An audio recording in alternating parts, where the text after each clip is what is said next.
ఇంతవరకు వివరాలు ఇవ్వలే. ఇక తెలంగాణలో పోయిన సంవత్సరం చేసిరు, పోనీ ఈ వివరాలన్నా ఇస్తారేమో అంటే మళ్ళీ ఇవి కూడా తీసుకుపోయి ఇండిపెండెంట్ సంఘానికి ఇస్తారట. అందులో ఆర్టిఫిషియల్ ఇంటెలిజెన్స్ యూజ్ చేస్తారట, దాంతో అనాలిసిస్ చేస్తారట. ఆర్టిఫిషియల్ ఇంటెలిజెన్స్ తోని చాలా ప్రమాదం ఉందని హెచ్సియులో మనమేమో చేసినామని నిన్ననే మళ్ళా సీఎం గారు చెప్పిండ్రు.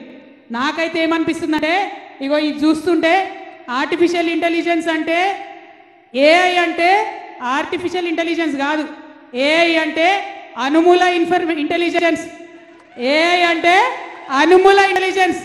ఈ అనుమూల ఇంటెలిజెన్స్ వాడి మా కులగణను తప్పుదో పట్టించి బీసీ కులాలకు అన్యాయం చేసే ప్రయత్నం జరుగుతుంది తప్పితే ఇంకోటి కాదు. కాబట్టి ఈ అనుమూల ఇంటెలిజెన్స్ మొత్తం రాష్ట్రంలో విధ్వంసం సృష్టిస్తున్నది. అనుమూల ఇంటెలిజెన్స్ పక్కకు జరిగితే తప్ప రాష్ట్రం బాగుపడే పరిస్థితి కనబడతలేదు. అది కులగణన కావచ్చు, హెచ్సియు కావచ్చు, ఇంకోటి కావచ్చు. కాబట్టి ఇవాళ మనందరం కూడా ఈ వేదిక ద్వారా కోరేది ఒకటే, డిమాండ్ చేసేది ఒకటే. మొదటిది, మీరు అసెంబ్లీలో పూలే విగ్రహం పెట్టండి. రెండవది, కులగణన వివరాలు అసెంబ్లీలో పెట్టండి. మూడవది, బీసీ బిల్లులు ఏదైతే అసెంబ్లీలో పాస్ చేసిండ్రో అవి ఎక్కడున్నాయో చెప్పండి. ఎందుకంటే భారతీయ జనతా పార్టీ ఓపెన్ గా చెప్పింది సుప్రీంకోర్టుకి, మేం బీసీలకు లెక్కలు తీయం, మేం బీసీలకి దేశంలో కులగణన చేయమని బీజేపీ ఓపెన్ గా చెప్పింది.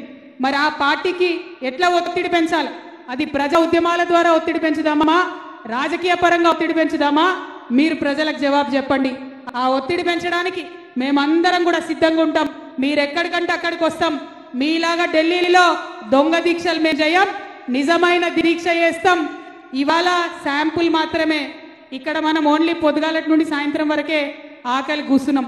ఈ బీసీ బిల్లు పాస్ అవ్వాలంటే అవసరమంటే ఢిల్లీకి పోయి నిరవధికంగా నిరాహార దీక్ష కూర్చుందామని చెప్పి ఈ సందర్భంగా నేను తెలియజేస్తూ, మరి ఆనాడు మహిళా బిల్లుకు ఎట్లయితే మనం చేసినామో అట్లనే మనం బీసీ బిల్లు కోసం కూడా చేయాల్సినటువంటి అవసరం ఉంది. మరి దానికి నాయకులందరూ సిద్ధమేనా? పోదామా ఢిల్లీకి?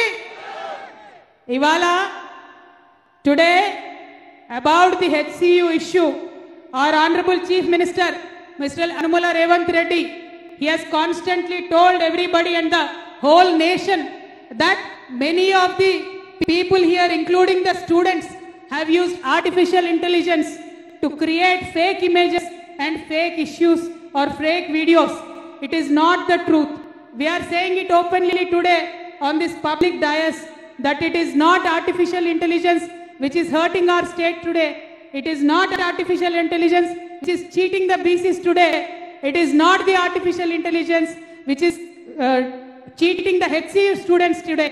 But it is Anumula intelligence. It is Mr. Revanth Reddy's intelligence that is cheating the public of Telangana today.